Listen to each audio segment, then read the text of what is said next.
want to have a meal for about 20 people at 1 o'clock. Somebody said something and I didn't hear that. The computer said recording in progress. Oh, okay. Yes, you're right.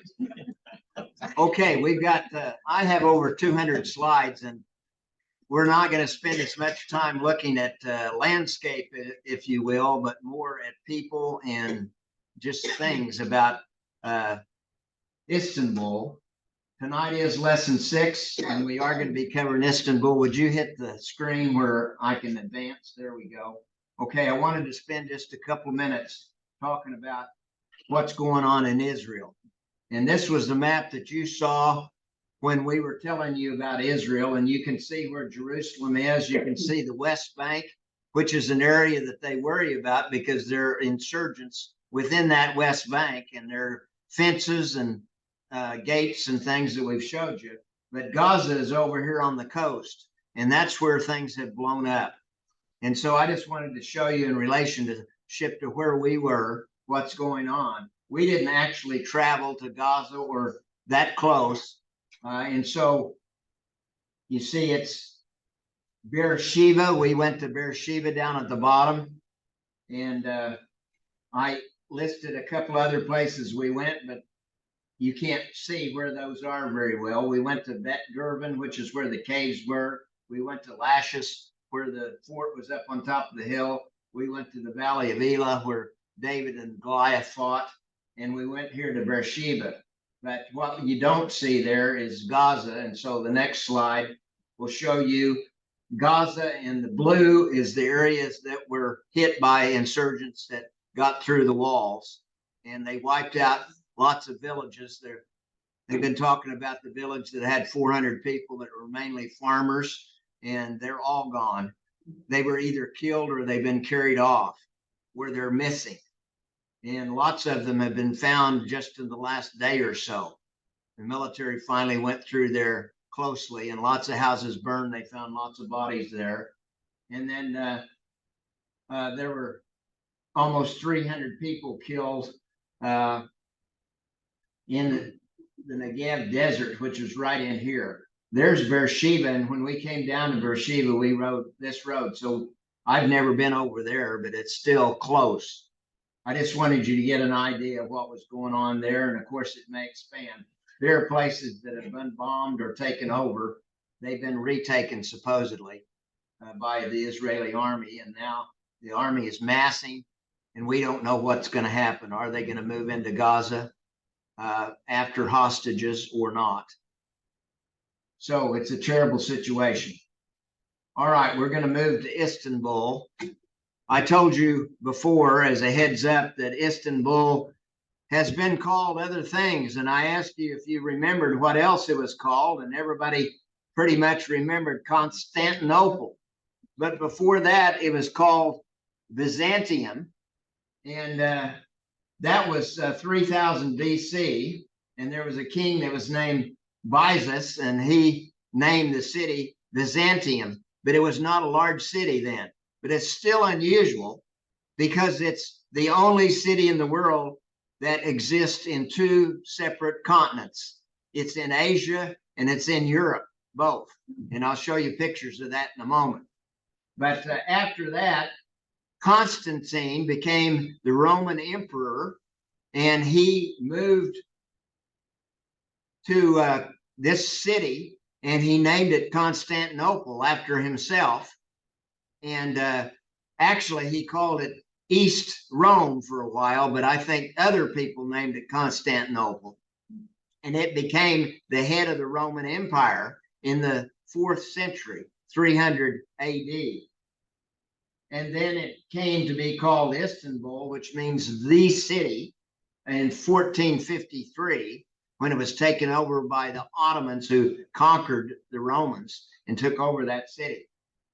That's what it's called today. You can see where it is if I can find the pointer, and I'm having trouble with that the last couple of days. So there it is right there.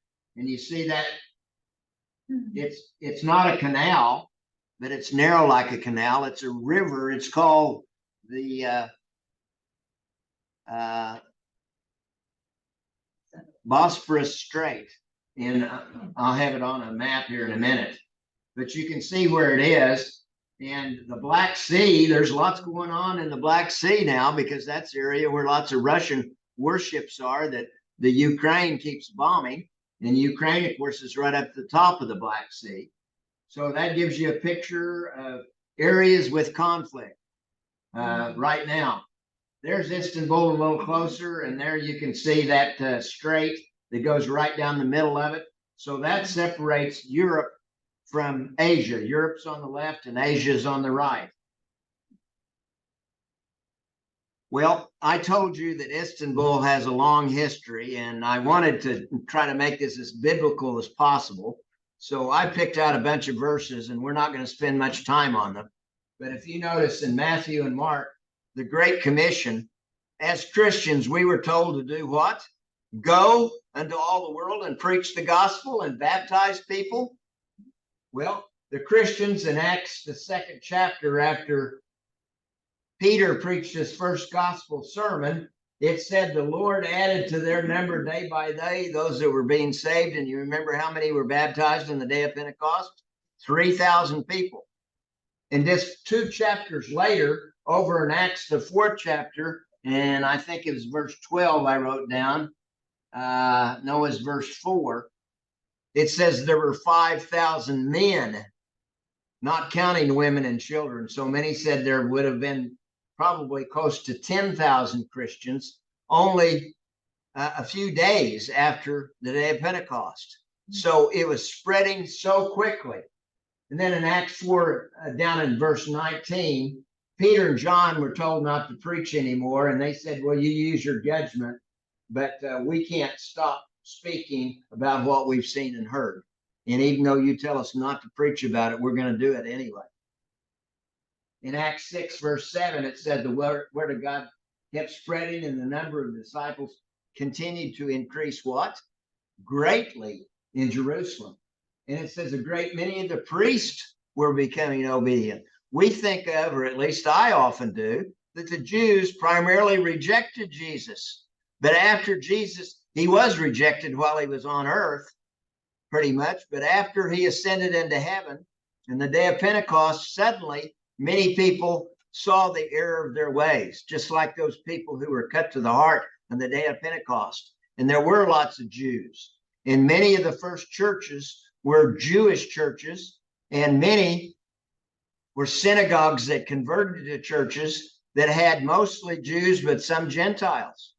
And lots happened from that point. So down in Acts 21, after Paul came back talking about his missionary journeys and going to the Gentiles, they said how many thousands there are among the Jews that have believed and are zealous for the law. They were worried that they would think, well, the Gentiles are somehow trying to come in and do away with Judaism. Judaism was a way of life as well as a religion. And they had lots of ceremonies. And they said, let's make sure that they know that you're not trying to destroy our heritage. You're simply teaching Jesus, and Jews need to continue to follow Jesus, and Gentiles were thankful that they're here to do that. Romans, the 1st chapter, he says, I thank my God for you all, because your faith is being proclaimed where? Throughout the world. Romans 10:18, he said, you think they haven't heard? Well, to the contrary, their voice has gone out into all the earth, and their words to the ends of the earth. So this is Paul speaking by inspiration, saying the gospel is spreading everywhere. Now, I'll talk about that in a minute. That's actually hyperbole. When he says to the ends of the earth, he's not talking about it going to places they didn't know about yet, or probably some places like China and so forth. But the New World, they didn't even know there was a New World at that time. The United States, and yet the American Indians were probably here then. Colossians, he talks about a couple of things, but I just wanted to mention there. He says, which the second to the last line, which was proclaimed in all creation under heaven. So he's saying it's being preached lots of places. And finally, 1 Thessalonians 1:8, says the word of the Lord has sounded forth from you, not only in Macedonia and Achaia, but in every place. The news of your faith toward God has gone out, so we have no need to say anything. It's happening, is what he said. Okay, well, I say all that to just set up that Istanbul became a center for Christianity. No, we don't read about it in the New Testament at all. Some say there's some reference that the book of First Peter, after it was written by Peter, may have been carried through Istanbul. There's some reference to an area that may be close to Istanbul, but it's never named. And certainly it wasn't named as Constantinople or Byzantium at that point. But what happened to make it such a leading center for Christianity? Constantine converted to Christianity. Now, there are lots of scholars that will say, well, we're not sure he really was convinced. He was baptized, but it was his mother probably that was the most influenced, Helena. And we've told you that she went back to Jerusalem in 316 AD and saw that there was a church built over Golgotha and where Jesus was crucified and buried, or where she believed it happened. And she also saw that churches were built elsewhere. And also in 360 AD, just shortly after that, there was a church built here in Istanbul, the same location as we find a church now. And I'll talk more about that in a few minutes. But that church actually was burned down by fire in 404 BC. And then it was built in 415 again and destroyed by riots in 533. And finally, in 537, it was built, and it was the largest building in the world. The largest building in the world at that time. And I'll talk about that more when we get there. But I knew we were flying in from Jerusalem, but I thought we were coming to this airport over here. That's the main airport, but we were coming into a regional airport. And when we got there, we started driving, and it took us about 45 minutes to get over here. And we didn't know where our hotel was. And we were looking at all the buildings, wondering, is that our hotel or are we going there?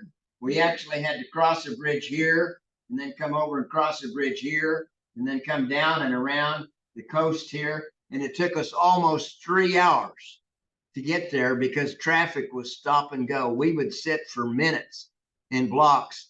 And yet Donna was using her camera out the window as we were driving. We didn't really have a guide. He was a driver that didn't speak very good English, and he was just getting us there. And so we didn't know what we were seeing. But I'm going to show you some of the places. We just looked, and well, there was our first sight of Istanbul. And you see mosque everywhere. There are over 3,000 mosques in Istanbul. There are over 5,500 mosques in Turkey. There's a mosque on every street corner, if you will. Almost. Well, there's some of downtown on the Asia side as we went by. We didn't know whether we were going there or not. Some pretty modern buildings. And lots of taxis and people moving around. Now that spire there is a TV antenna, but it also has offices on it. It's a little hard to see right there, so I got a little better picture. You can see the offices that are there, and it's a tourist attraction. So you can go up. You can't go to the top, of course. That's the aerial, but you can go up a ways and look out over the city. And there is an aerial view I got off the internet just to show you. And the bridge that we ended up going across, we came down this road here, and we went across that bridge, and then we went down here, and we went across. You can't really see that very well, but there's an isthmus there. We went across that, and we wound around here. So it took a long time to get there, as I told you. And so we went by places that we thought that looks like that may be a tourist attraction, but we didn't know what it was. Some of the streets, you see often there are cars parked on the streets, but people use the street as the sidewalks pretty much too. And no, that's not a flying saucer up there. If you look, there's the wire. It's a light. But I thought maybe I ought to take the wires out of there and tell you that was a flying saucer. So there was a mosque, but I don't know what mosque that is. It's by a tall building, but like I said, there are 3,000 mosques. So I don't know which mosque it was. I think this may be part of the Blue Mosque as we went by. We went back and visited it a couple of times after that, but I don't know for sure. It looks a little bit like it. And then that's the Great Mosque, which is also called the Hagia Sophia. And that's the building I was telling you about. It was the largest Christian church building ever built. I'm getting ahead of myself. We'll get back to that. So we finally got to our hotel, and this was the hotel. And we found out that it was in a pretty good part of town. It was only a few minutes to walk down to the Hippodrome and those two big mosques. And I'll tell you about the Hippodrome in a minute. And it wasn't too far to walk to the Great Market either, which is one of the most visited tourist places in the world. There are probably like 20 million people a year that visit that great bazaar. It was one of the first shopping centers in the world, and I'll tell you more about it in a few minutes. Okay, I'm getting ahead of myself. We're up in the top of our hotel. That's where we had breakfast every morning, and you're looking out, and it's beautiful to see all the boats moving, and it's often a little bit foggy, but you can just see for miles. Yes, sir. Did all the group stay in the same hotel and stuff? They did ultimately, but we went 4 days early. As I've told you before, there were 9 days between the end of our Jerusalem, Israel tour and the beginning of the Turkey tour. So we stayed 4 days in Israel, and then we came 4 days early.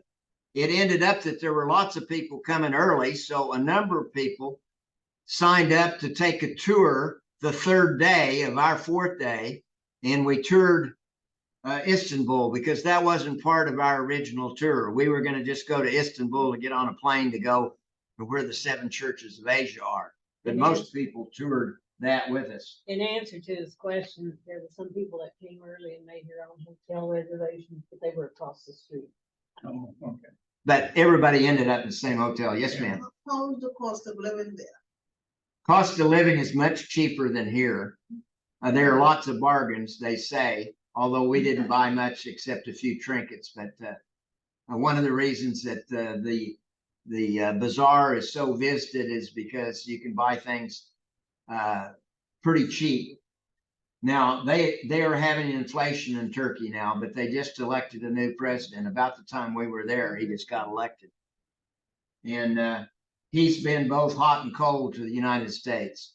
There's some good things and some bad things. Turkey is basically a friend of the United States, but they'll also speak out, and they're mad at Israel right now. They're condemning them for their actions, by the way. Okay, I just wanted to show you this because there's lots of stuff going on here. Our hotel, I'm not going to show you exactly where it is, but it's right in here. That big bazaar is right here. And there are the mosques that I was telling you about, the Blue Mosque and the Great Mosque. And this is the Hippodrome area right here. And we're going to visit that. But we're there and we're a few days early. And so the first day after we were there, we just walked around and we didn't necessarily know what we were seeing. And I said, well, that looks just like some stuff we saw in Egypt. And sure enough, that came from Egypt. But it was built 3.5 thousand years ago in Egypt, and then it was transferred to Rome and then later brought to Istanbul. And it's about half the size that it was before. It was twice as tall at one point.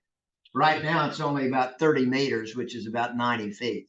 In any event, we saw that, and I saw on a map that they call this a fountain, and yet there wasn't water running there, but you could go get a drink of water or fill up something down at the faucets around the edge. And that's called a German fountain because a German person came and built it. And that's another fountain. And you see all the people lined up for water there. Now, we were told don't drink the water in Turkey, but we weren't told that until we've been there for 4 days and been drinking water. Didn't seem to affect us. It's not like Mexico necessarily. Okay, we saw the big mosque, but we didn't go in it because we knew we were going to be going in the Hagia Sophia at a later time as part of a tour. And there's Donna standing in front of the Blue Mosque. So we got to see that. And Donna was very interested in looking at people. And so she notices things. I didn't pay a lot of attention, like I don't a lot of times, but I'll just tell you that you saw people doing this everywhere. That's not stuff that he's going to drink. He's carrying it to sell it. And what is it? It's tea. And it has some sugar or cream or something there on the side to put onto it. And he's walking around looking for people that'll buy a cup of tea. And people do it everywhere. They do tea instead of doing sodas more than most places anyway. And so there's a man serving tea to people. And that's more, I don't know whether that's cold tea or hot tea. Could be either. We see a man there that's already served a bunch of tea and he's taking the dirty glasses back. But you see, Donna was just watching and she was interested in this. So she took lots of pictures. Now, we found that we could negotiate to where the Grand Mosque, Grand Bazaar was. I could, if I had Wi-Fi, I could bring up where it was and look at the streets. And so we did look at the streets and it wasn't too many turns.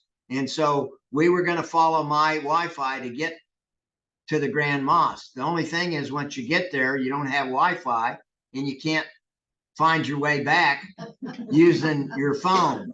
You have to just remember where you walked. Well, it wasn't too bad from the Grand Mosque, but a little later when we were going to the Egypt Mosque, the Spice, not mosque, but bazaar, we had a heck of a time getting back. We basically got lost and had to ask directions a number of times. I even asked directions. You know, I was desperate. But here's the Grand Bazaar. And you can see on your paper something about the Grand Bazaar. It was built in 1455 AD. It has over 4,000 shops and over 26,000 employees. I didn't write down, but there are 61 streets in this mosque. You can get lost, not mosque, but this bazaar. You can get lost really easily. And there are 11 doorways or gates into this area. And so you can go in one and go out another, and you have no idea where you are. You want to go back and go out the same one. There is a picture. You can see all the different streets in the area, and you can see how easy it would be to get lost in there. So we tried to keep count. We're making a turn down this way, and then we're turning this way. We need to remember to come back the same way. Basically, we succeeded in doing that. So I'm just going to show you a bunch of pictures. We're not going to spend a lot of time with them, but there's the sign. It says the old bazaar. There's busy place. You see on the chart that it says between 250,000 and 400 people, 400,000 people, 250 to 400,000 visit every day. So that's tens of millions in a year. It's one of the most visited tourist places on earth. It is the #1 attraction in Istanbul as far as people visiting it. So there are just shops everywhere and they sell everything. You name it, and it's for sale there somewhere. And they keep it pretty clean. You can see a lot of the candies and various things to eat that are just out there. They're not covered up. They're not in packages. If you want them, you just reach in and pick one up. There are some of the shopkeepers that aren't too busy. Apparently, they're playing cards, I think. There's a man getting water, and they have a number of fountains. That's the kind of fountain they have. You can fill up a container if you need. And again, I just took pictures and Donna took pictures of things that were for sale. There's chess sets, all kinds of chess sets and other carved things. There are knives, all kinds of dishes, suitcases. I don't know what all those things are. Some of those are smoking apparatus or coffee pots or teapots. I'm not sure. There's jewelry. That says Alibaba, but I'm not sure what that is. I think it's jewelry again. It's necklaces and things. And you can make your own, looks like, with beads. There's some more jewelry of different kinds. Nicer jewelry there, lots of gold. Those are lamps. And some people told me that lamps were a great buy there and buy a lamp, but then of course you got to get it back. It's too big to go in your suitcase. People mail them back. That's what I was told. So I'm just showing you a number of things and we're moving pretty quickly. Yes, they ride a lot of motorcycles on the sidewalk or the street. A lot of places you don't see cars, but you see bicycles and motorcycles. And they rev their engines to tell you to get out of the way. Oh, what's that? Serving tea. And he's got a full load there. But you see that he's found a customer or two. And that's a different guy, but he's got a customer or somebody he's trying to convince to have some tea. So anyway, that was the Grand Bazaar, a huge, huge place. And we visited that fairly quickly. We only took maybe an hour and a half there. It was just so big, it astounded you. Now, I wanted to go to the Spice Bazaar because I'd heard that that was really, and I had seen a sign of where the Spice Bazaar was, the wrong Spice Bazaar. We ended up finding this place in this one shop. I was a little disappointed.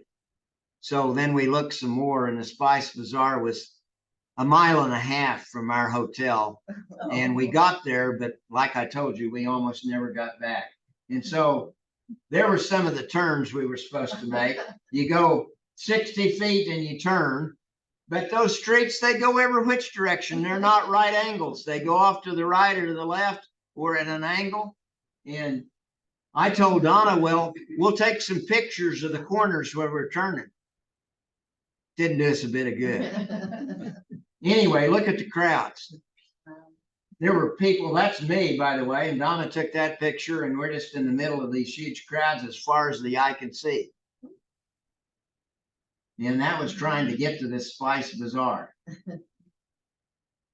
That was me again.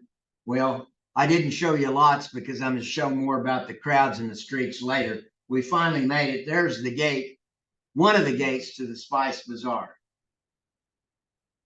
So we made it there. That's the building. The building is L-shaped. Do you see it going down and then it turns? And so it has two sides. If you look on your outline, it says there are 855 shops. I found something since then just the other day that indicates there may only be 250 shops there. So I'm not sure where I got the 800. Maybe it was a typo on my part. But it was built in 1660 AD. And it's an L shape, and it's primarily, they don't sell other kinds of goods so much as they sell things to eat and spices. It was originally called the Egypt Bazaar because they sold things from Egypt. And so that tells you a little bit about the Spice Bazaar starting in 1597 in the L-shaped plan, and you don't have to try to read all that, but there's looking down the short side, and I don't think I have a picture looking down the long side, but you can see all these shops. It's hard to tell one from the other, and I don't know how you'd know which was the best place to go. You walk along and they all have the best stuff. That's what they're standing out and telling you. they're not quite as pushy as some places you may have been before where they stand out, try to get you to come in. But they're more than willing to tell you that their products are the best there. But you can see all the spices. Now, Donna's mom bought some stuff here years ago and she brought it home and it was full of, It wasn't my mom. oh, it wasn't your mom. Who was it?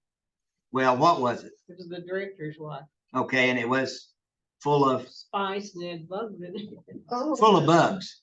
And so we decided we weren't going to buy any spices there and try to get them back. Besides, you have to declare them and they'd have to look at them when you went through customs. So we didn't buy any of those.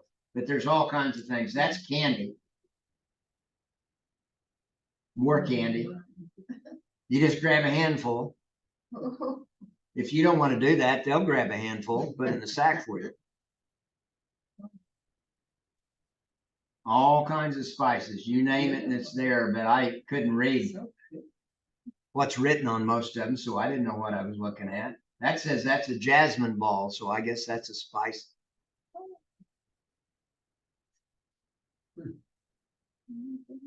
Racks of spices. Oh, and it says the taste of the day and fruits and essential oils. So they got all kinds of stuff. Things hanging down. Spices there. I hope I'm not boring you, but I thought all this was interesting to see. So I said, we're not looking at so much of the landscape as we are things, shops and people, although we'll see some landscape things in a minute.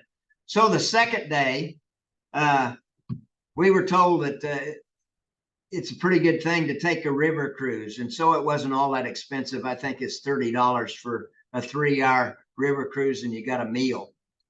And so we got on and had a good time, but Everett and his wife took us basically or showed us where to go and they went with us.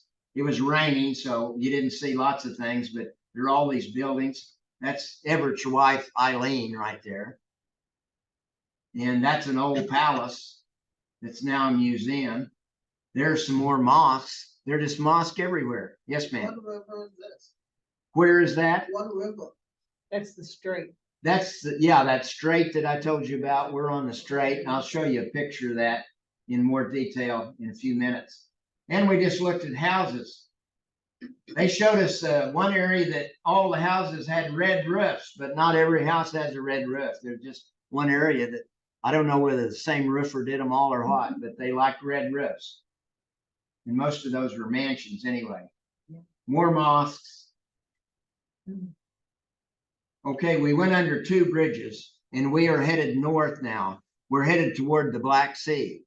And after we go under the second bridge, we come to the narrowest place in that strait, and it's only 60 meters across from Asia to Europe. And so we had been staying in Europe. That's on the left side. Asia's on the right side. And we're coming up to one bridge and there's another bridge. I guess that's the second bridge, actually. And there was a castle up there that we never ended up going to. Okay, I said I'd show the picture again. So the strait is going off to the right. And the Golden Horn was that water that I told you we crossed earlier. If I can get this pointer to work. We came across on this bridge and we came over and we came across on this bridge. And then we went around like this up to our hotel, which is right in here. Now, there's the Hippodrome.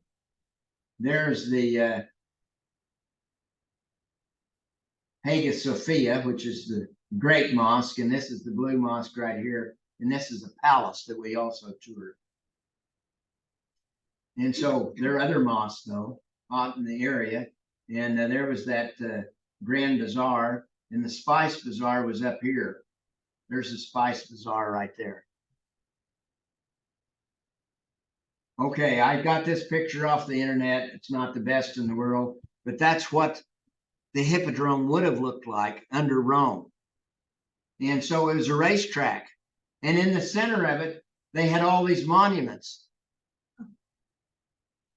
And so you don't see the edges anymore, but the wide sidewalk that we walked on would have been where the racetrack was. and the monuments are still there. And so this is the Constantine monument, that it was not built till the 10th century to honor him. And that's what it looks like. And then there's the serpent column, and you could read about it, except that's too small to really read. That's just a picture of the serpent column. It's kind of interesting to look at. And that's hundreds, I guess thousands of years old now. This was back to the 3rd century. And then there's what I call the Egyptian mosque, but Egyptian ellipse, but that's not what it's called. It's called the obelisk of Theodosius. And Theodosius was the ruler after Constantine. And he's the one that brought it from Rome to Constantinople. And it's shorter because it got damaged when they were moving it. And it's 100 feet tall now, and it used to be about 200 feet tall. But down at the bottom, they built things. And one of the ladies that was on tour with us is a professor, and she's done videos about lots of places. She's an expert in the Far East and travel. And yet this was her first time to come to Istanbul. And she did a video on it. And you can go online on YouTube and actually see that video. It's about 15 minutes long. She says some really interesting things. But talking about the 7 churches of Asia, when we get there next week, one of them is going to talk about if you prevail to the end, you'll receive a wreath, a reward. Well, there's the emperor, and what does he have in his hand? See the wreath? And that's Theodosius, and he's going to give the wreath to one of the winners of the race that is going on at the Hippodrome. Was this the pre-Olympics thing? Was this pre-Olympics? Pre-Olympics? Yes, it was pre-Olympics. I know in early Olympics, they would give the winners a wreath also. Well, that's true. They did. We're going to look at a stadium. If I get through all these slides, there's a stadium that was built. I'm trying to remember now when it was built, but it was centuries ago. And then it was abandoned when Rome no longer controlled Istanbul. Oh, I'm thinking of Athens now. I'm sorry. We'll see it when we get to Athens. And they held the first modern day Olympics in 1896 there.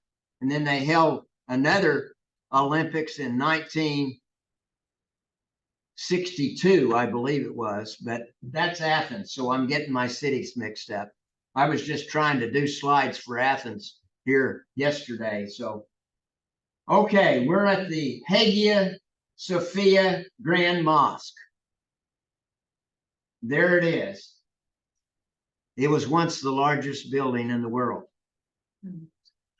There's a floor plan. And we're with the tour group now. This isn't just us wandering around. You have to stand in line, but our guides could get us in the right line and get us in quick. It is a mosque. There's a long story there. It was built as a Christian church, and it stayed a Christian church until the 1500s, and then it became a mosque.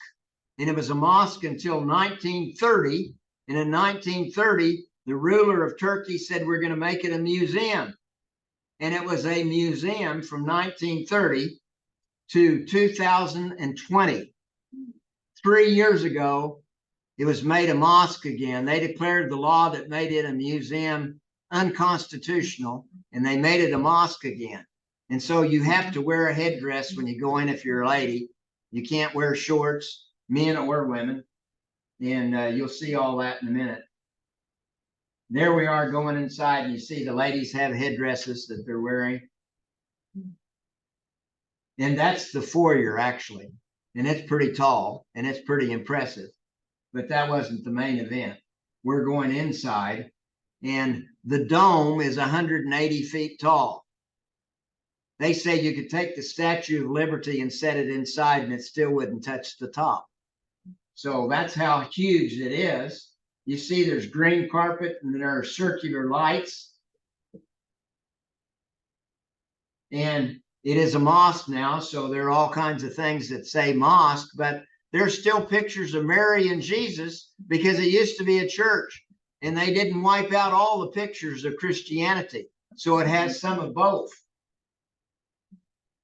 There's a picture just to show the size of the building. As I said, largest building in the world until, and I don't know what replaced it, but it was there for until the 16th century when somebody built something bigger. I think that was probably a cathedral, maybe the Roman cathedral. I'm not sure, St. Peter's. In any event, they said, lay your camera down here and put it on automatic and let it take a picture of you. So Donna tried to do that. And then she told me, well, I need to get in there. So I was pretty happy she knew how to do that. But in any event, we're looking up at the dome there. There are just all kinds of things to see there. And they're ancient pottery and their carvings on the wall. And they're just all kinds of pictures. And there are different domes too, not just the main dome, but there are domes off to the side. So you can see it's an amazing place. There's a picture that's probably Christian, but I'm not sure what that represents. Some say that that represented Jesus and somebody bowing to him, but I'm not sure. There's a picture probably of Jesus being held by his mother and them bringing gifts to him. That's a close-up just to show that they left that, they didn't destroy it. And so there we are outside, and there's lots of open area there and lots of pretty lawns and fountains, and we didn't take too many pictures of those, but they're wonderful. Now we're moving inside probably the most famous mosque that you may have heard of before, and it's called the Blue Mosque. And the reason it's called the Blue Mosque is because there are all these blue tiles in it. There's over 30,000 blue tiles. And they also have blue in some of the windows as well, as you can see there. So again, it is a mosque, and the ladies were supposed to wear headdresses, long pants, cover your shoulders. There's our guide, and he's telling us more about it. But it was pretty amazing to see as well. Lots of intricate carvings. I could tell you lots more, except I wasn't paying as much attention as I'd like to have had. But anyway, that's members of our group. And you can see when you look up, your mouth goes open because it is pretty awesome. And there's a picture looking up at just how awesome it is. Okay, we've left the Blue Mosque and we're now moving to what used to be the palace of the Ottomans. And it's a huge place. And we didn't take nearly as many pictures there as we did inside the mosque, but you can see how big it is. You walk down sidewalks and courtyards. They have museums inside. They have the harem that you can walk through part of it, although it had 400 rooms and we didn't see the 400 rooms, but we saw some of the rooms of the harem. They have hospitals. They had kitchens. That's one of the rooms in the harem. So there's lots to see there. And we took lots of pictures in the museum, but I'm not going to show you all those because we got too many other things to see. There's a patio there that looks out on the water, the strait that we were sailing on before, looking across to that tower.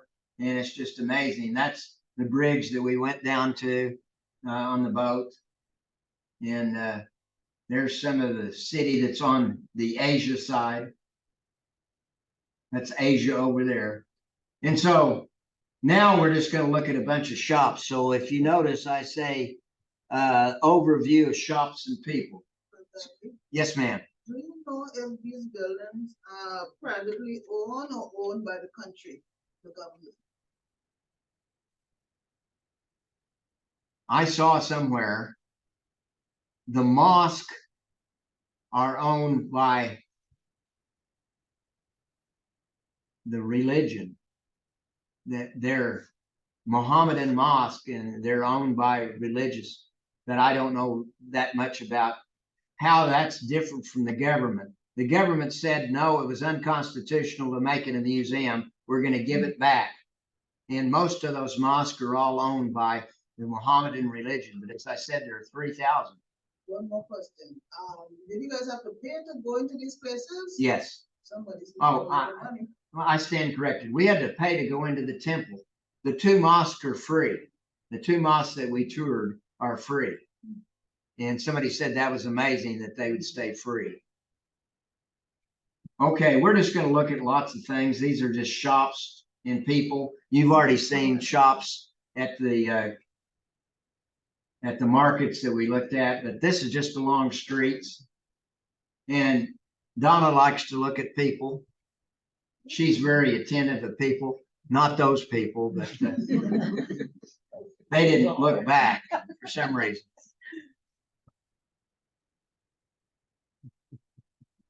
You see lots of animals around and they appear to be well taken care of. But sometimes the sidewalk is not much of the sidewalk. People walk on the street, sidewalk's torn up for whatever reason, but you can see the shops are just open. Like I said before, I don't know how they close the doors or keep them safe at night. Maybe they keep somebody in them, but there are shops that just appear to be open, selling all kinds of stuff. So we just took a lot of pictures. I think we have about 50 pictures here just looking at shops and people and motorcycles.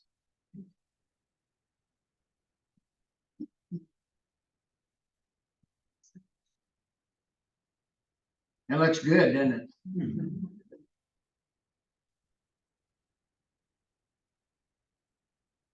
Baklava. Yeah. And they have lots of Turkish treats, Turkish delights, and everybody says theirs is the best. That was the restaurant, and we did order a thing of soup, and I wasn't calculating right. And we figured out later it cost us 60 cents for a bowl of soup. So we went back again, and we had soup and pizza both, and it cost less than $10 for the 2 of us to eat. So you were asking about the cost of living. Food was pretty cheap there. Was it pretty good though? I'm sorry. Was it good? Yeah. The tomato soup was good and the pizza was good. But we were provided 2 meals a day. We were provided breakfast and the evening meal as part of our accommodations at our hotels. And so you ate where you wanted during the noon period. And they have trucks that sell things too. I call them trucks, mobile stores, if you will. Now that young man found somewhere that they sell ice cream. I'm not sure why he's looking at it like that. He's sorry that he's eaten it all, I guess, and it's gonna be gone soon. He doesn't look happy like you think.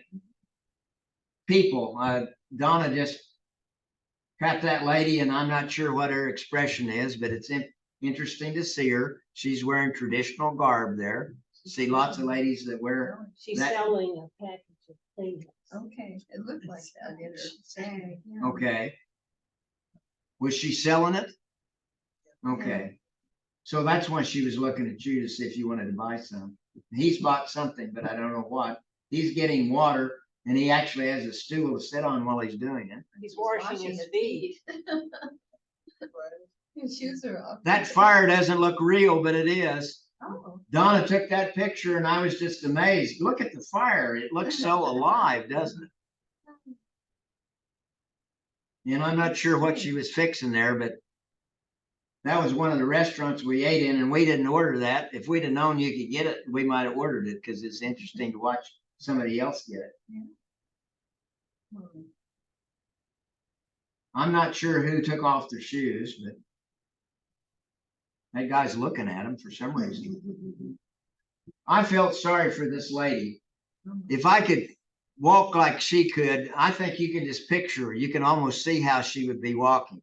That is a steep street, and she could only step a few inches each step. And she just walked and walked and walked to get up there. But she has a couple of bags. She's been out shopping and she knows where she's going. But I was wondering, you know, you want to help a little old lady across the street, but she just had to do it herself. Motorcycles, I already told you, they ride on the sidewalk and you have to look out for them. People eating on the sidewalks. So these streets weren't as busy, and they were around our hotel. We were thankful, but you go just a few blocks from our hotel, that's when the streets got really busy, that you've already seen, and I'll show you some more later.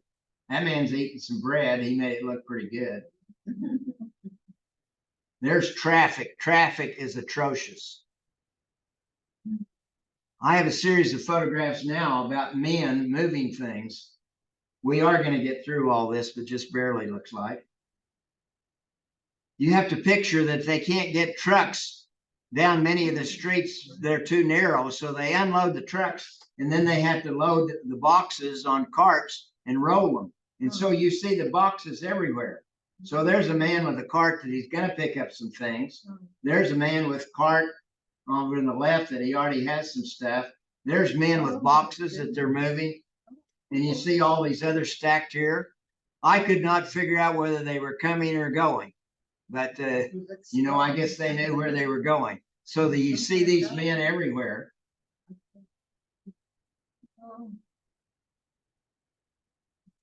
It's just amazing. So all along the streets, there are boxes piled everywhere.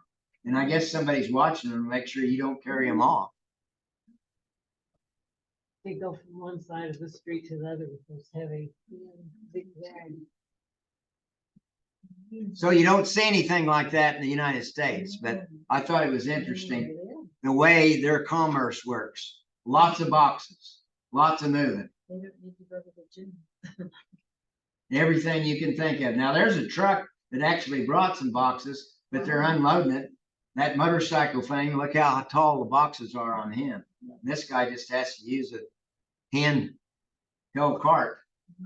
Okay, we're going to look at streets now. And that's Everett Hufford, our tour guide. And he's been here before and preached for us. He's preached at Faith Builders or Expositor Seminar.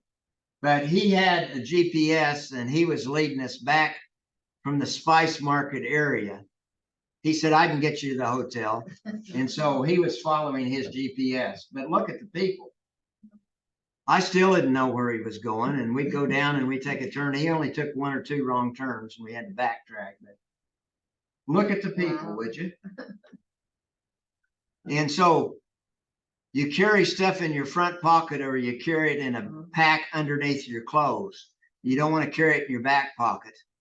And you kind of keep your hands on your pockets too, because they say there are lots of pickpockets, but we didn't have a problem. But you could see how you could get jostled easily among that crowd. People, people, people. So we asked how big Istanbul was, and somebody told us 20 million, and somebody else said, no, that's just an estimate. There are at least 30 million. It's one of the 10 largest cities in the world. But you can see the people. Isn't it the only city that's located on 2 continents? Yes, I did say that before, but maybe you didn't hear me. Donna missed it. 2 continents. Half of it's in Asia and half of it's in Europe. We're on the Europe side right now.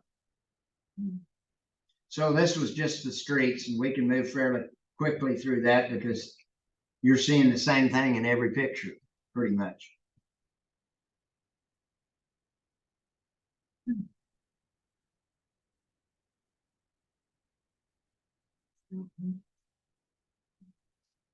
Okay, this was our last night there, and I stayed at the hotel and rested. And Donna came back down to the Hippodrome and to the 2 mosques that we went to because she was told that they were beautiful at night. And so she took some pictures of how things looked at night.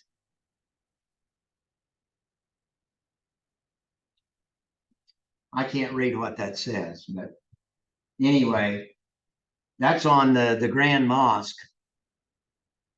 And there it is. I thought that picture was just beautiful. And that's inside. And it was, we had seen the round circular lighting before, but it's lit in a little different way at night.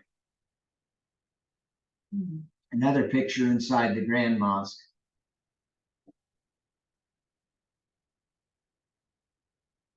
Now there's the Blue Mosque.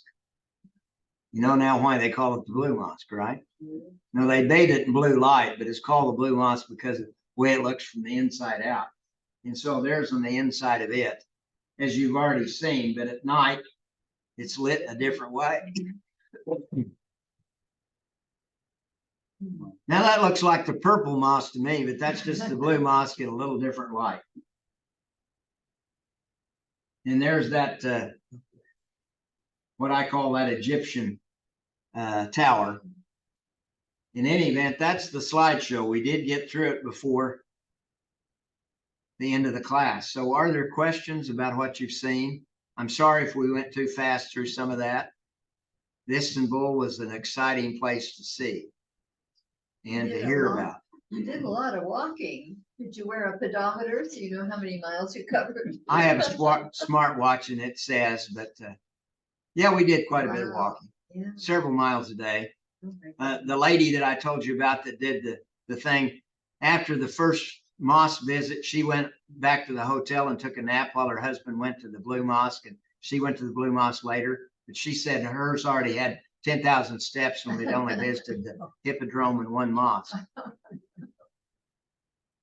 That's amazing. Okay, well, let's have a prayer and we'll close. Dear God, thank you for this earth and the beauties that you show us.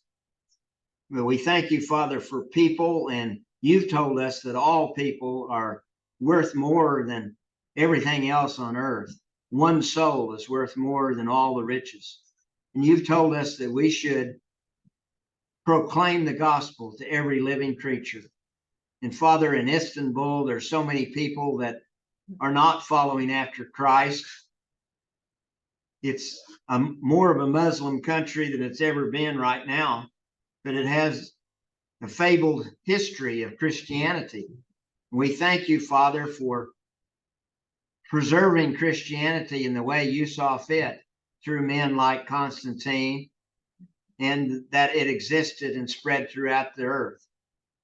We pray, Father, that you would bless our congregation and may we be a light to this community. Bless each member. We thank you for the people that have taken the time to watch this presentation. And we pray that it was in accordance with your will. We offer this prayer in the name of Jesus. Amen. Amen.